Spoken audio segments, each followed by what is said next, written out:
So today we're going to be reviewing the supplemental neuro content that will assist you with better understanding traumatic brain injury as well as spinal cord injury content. All right, so the first thing we want to look at is the Glasgow Coma Scale. So really what you need to understand from the Glasgow Coma Scale is you don't need to be worried about how to score it. You don't need the stratification for it, but you need to understand how it is used as a predictor of outcomes for the severity of the brain injury. So again, looking at Glasgow Coma scales that have a range from 13 to 15, typically those are indicating individuals that have mild head injury, or you may see that denoted as a concussion. The Glasgow Coma scale of 9 to 12 is going to be denoted as an individual that has a moderate injury, brain injury. So those individuals are the ones that you typically are going to see at inpatient rehabs, where they have some functional deficits as well as some cognitive deficits. We also see that their deficits can be turned around. So these are not things that are permanent. And then when you move to essentially Glasgow Coma scale 3 to 8, or you could say 8 or below, that's indicating an individual that has severe head injury. These are individuals that you are typically going to have permanent deficits, meaning they're going to have permanent loss of motor function, permanent issues in terms of swallowing. They're going to have impaired cognition that cannot be retrieved, right? So typically these individuals are going to be at a higher risk for having intubation, meaning they're going to be on ventilators for long periods of time or for the remainder of their life. So again, when you see the Glasgow Coma scale, you're going to be using this information to essentially quantify or predict the outcomes for an individual. So again, putting it in the classification of mild, moderate, or severe head injury. The next thing in terms of traumatic brain injury is Rancho musical scale. So the Rancho scale, how it is different than Glasgow Coma scale, which are often confused, is that Glasgow Coma scale, again, is a predictor of outcomes, so it's how severe that individual's brain injury is. Whereas the Rancho Amigo scale is going to be indicating their behaviors and how their behaviors may change um, based on their actual brain injury. So essentially, you have levels 1 through 9. Okay. And so you have a response, assistance needed. And so response is essentially how this individual is responding to their environment. And assistance needed is not talking about mobility assistance, but they're talking about their cognitive assistance. So when it says total assistance, it means that me as the therapist is going to have to do 100% of the work for them at that point. So we're going to go through all 9 of these stages, but on the next slide, we'll talk about the ones that are most tested for NPTE and give you some background information about each one of them. So level 1, when it says no response, typically these individuals are in a coma. So no response. So if I do a noxious stimuli, meaning if I pinch their finger, give a sternal rub, they have no response to that actual stimulus. So these individuals are not candidates for rehabilitation, whether in the hospital setting or in a nursing home. Level 2 means a generalized response. So generalized response meaning if I pitch this individual's hand, instead of them withdrawing their hand, they flex their right knee, right? So no matter what type of stimulus, if I do a sternal rub, they flex their right knee. If I pinch their left toe, they flex their right knee. So they have the same response to every stimulus that is given. So that's what they mean by generalized response. Level 3 is saying a localized response. So if I actually give a noxious stimulus to the right hand, then you're going to withdraw the right hand. If I give a noxious stimulus to the left foot, you're going to withdraw the left foot. So it's going to be very specific to the area that is being stimulated. So again, level 1 and 2 are not typically ones that we would have in terms of rehab because they have a low potential to be able to respond. When we get to level 3, those are individuals that we would actually say are good candidates for rehab. Not only because they're responding and having localized responses, these individuals may start to track objects across the room, to being able to follow you across the room with your eyes, but it may be inconsistent. Your level 4 is going to be confused and agitated response. So again, these individuals typically are not oriented to person, place, or time. The agitation component comes to how they respond to stimulus. So typically their response is that they're agitated, combative, and so this could show up in that they could have, they could have They could be biting, hitting. They could be verbally loud, aggressive. That is their response. So we'll talk about how we're going to combat those behaviors in just a moment. In terms of level five, they're confused but inappropriate. So they're still unable to follow commands. And I failed to mention that with level four, the big things they cannot follow commands. So level five, they cannot follow commands. They're still not oriented to um, placement, or time consistently. But their response to noxious stimuli may be inappropriate, but it's not agitated. So this is a big difference. So agitation is essentially like they're having these big toddler tantrum type of response to a situation. Whereas inappropriate is kind of say, well, they don't know how to respond, so they may just be still. So an example of this is, let's say a fire alarm is going off. An individual with a level four, confused, agitated, they may get loud and start screaming. They may actually start fighting somebody sitting next to them because the stimulus is causing them to be excited so much that they do not know what to do. Whereas an inappropriate response is that a person that is at level five, maybe hearing a fire alarm, they just sit there. They don't move because they don't know what it means. They're confused by the whole situation. So that's how those two situations could be different. Level six is the first level in which the individual can follow simple commands. So yes, they may still be confused. So simply these individuals are oriented to person. They're inconsistent with orientation to place and time, but they know who they are. Um, but what you will see is that they can follow simple commands. So this will make a big difference in terms of how we see these individuals present for different tasks, how we change their environment, those types of things. Whereas when we start looking at a level seven, and I'm sorry, this goes over to level eight. So we start looking at level seven as automatic and appropriate. That means that things are happening in terms of their responses are becoming more automatic. So they hear a fire alarm, they get up, they ask is everything okay, and then they walk out with the rest of the group. So things that are supposed to be automatic, they're no longer confused. Again, they can follow simple commands. So no longer confused can be defined as they are oriented to person, place, and time. Purposeful, appropriate responses, meaning again, everything is volitional. So they understand what is going on in their environment and they're reacting appropriately to those situations. Again, for MPT purposes, typically the ones you'll be testing are going to be level 4, 5, and 6. So we look at these levels specifically. Okay, so level 4 we said was confused, agitated. Its characteristics, again, reiterating those would be they're not oriented to person consistently, they're not oriented to place or time, they're unable to follow commands, easily agitated and combative. So these individuals will exhibit behaviors that are impulsive, combative, and volatile, and difficult to redirect at times. Level 4, confused and inappropriate, is these individuals are not consistently oriented to person, place, and time. They are unable to follow commands, but they do not demonstrate combative behaviors. Whereas a level 6 is the first time when they're oriented to their person, and they're able to follow commands. So that is why you see how those are kind of 4 and 5 have some similarities, right? But 6 is really the big one where we're going to star to say that they're unable or they're able to follow commands. So when we're looking at treatment options for these individuals, we're going to be looking at how we're going to treat them because it's going to be a bit different just based off of those characteristics. For level 4 and 5, simply want to treat in a closed environment. So a closed environment is essentially, as it kind of alludes to, is that you're going to be in a space that is confined. So maybe a place that has a door, you may keep the door open, but has a door that's going to be away from other individuals so that you're going to minimize distractions, and we want to encourage more one-on-one treatment sessions because we want to make sure that the individuals getting that one-on-one time, especially if they're at a level 4, where they could possibly be combative. We're going to make sure that they have a consistent, predictable routine in terms of things that we are doing within the session. And so you will see this term as block scheduling. So a block schedule means that every day when the person comes to the gym, we go into our treatment room, we work on sit to stands, we work on standing balance, reaching outside the base of support, then we're working on ambulation within the room, and then maybe ambulation without. And these are the consistent things that they can expect.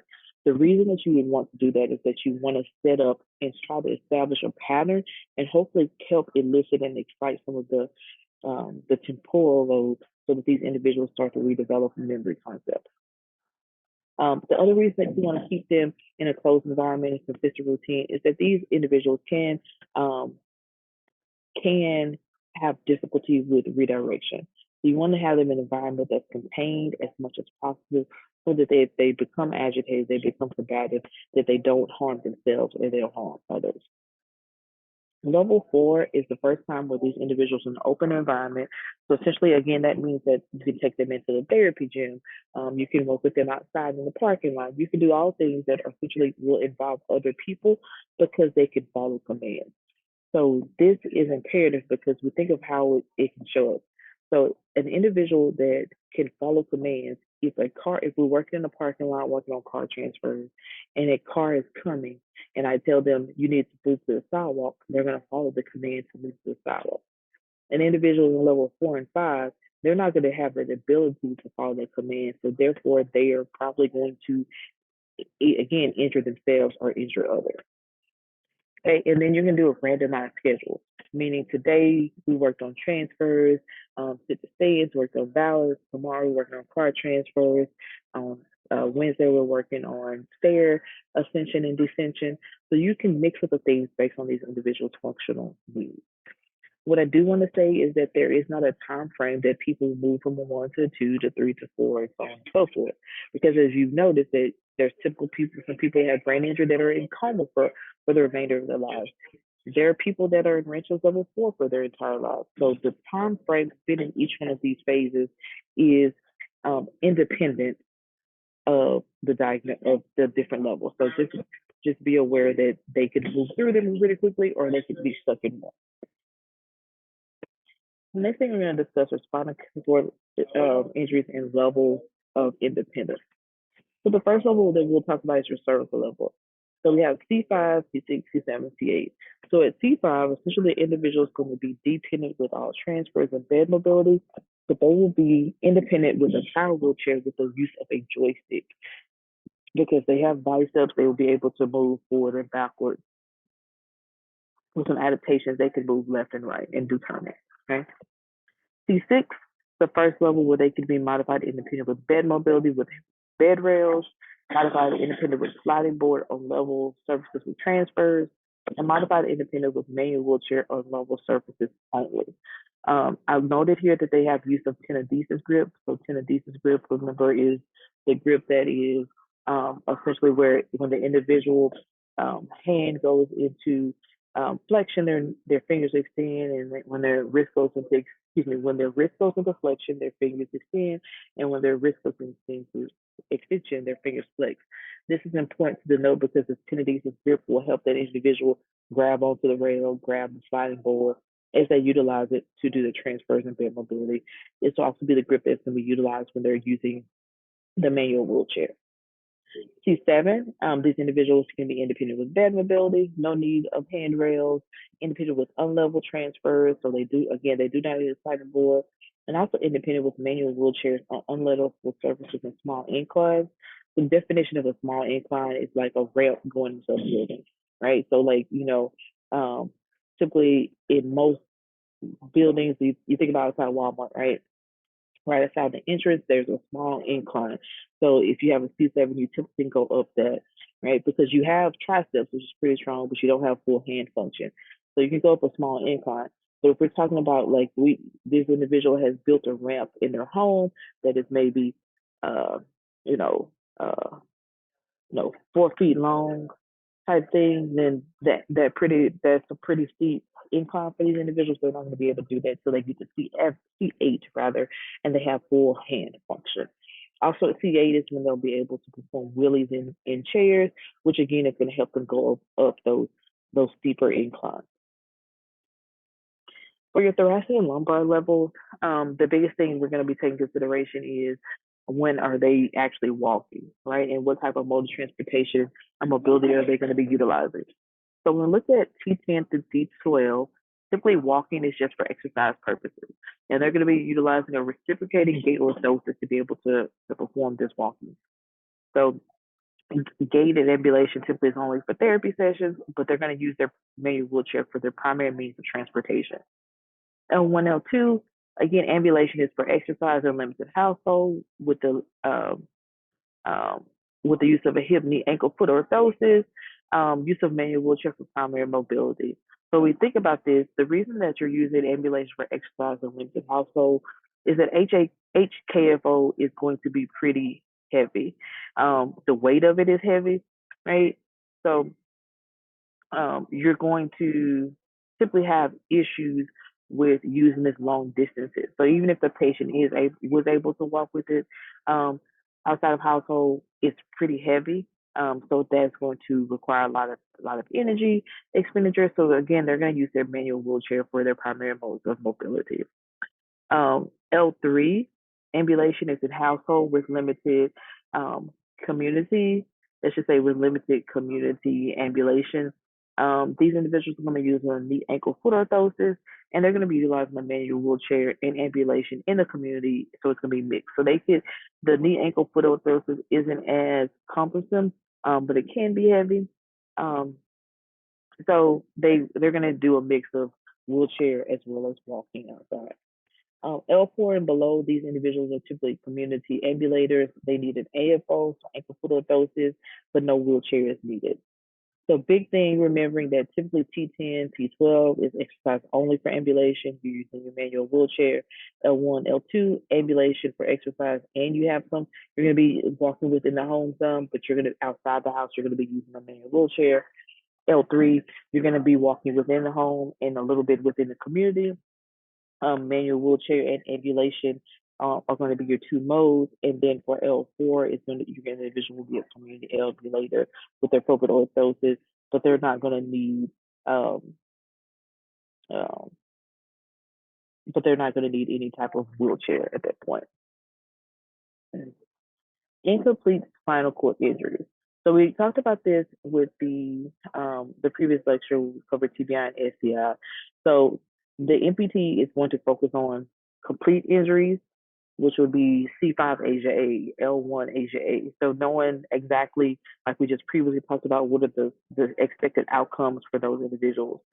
Before incomplete injuries, the only incomplete injuries that they will cover will be these that we discussed, because other than that, it's difficult to quantify incomplete injuries. So anterior cord syndrome is going to be caused by hyperflexion injury, as noted here.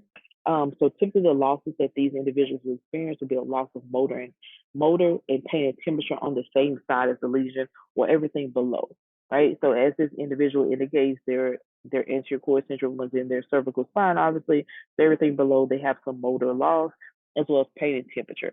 The severity of that loss, whether that's this is not to be quantified, but just knowing that they're going to have complete loss. The things that are kept or preserved is that this individual is going to keep position and vibratory strength. On a separate lecture, we will cover the different spinal tracts and how that is related to these anterior cord syndromes. But as noted here, your cortical spinal tract and your spinal thalamic tract are the two tracts that are impacted by the anterior cord or hyperflexion injury.